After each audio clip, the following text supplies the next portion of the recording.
ambalo tumehitajika tuwe nalo, dhamira na azma ambayo katika kutenda kwetu iwe ile nia iliyoko ndani ya Yesu Kristo. Nia ni msukumo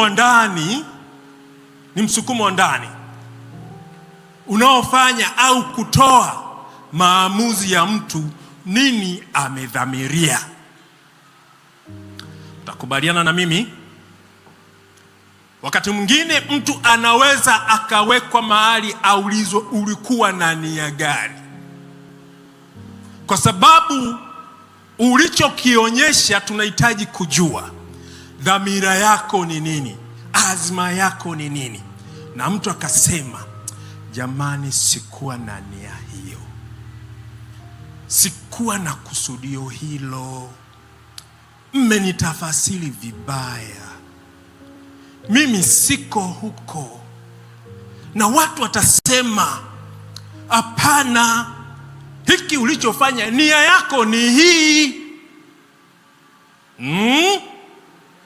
Tuko pamoja? Mara ngapi umekutana na maeneo kama hayo, watu wa Mungu? Mmekutana nayo na unaona kabisa mtu analia, anasikitika, mmenitafasiri vibaya, nia hiyo wala sio yangu, mimi sikukusudia hayo.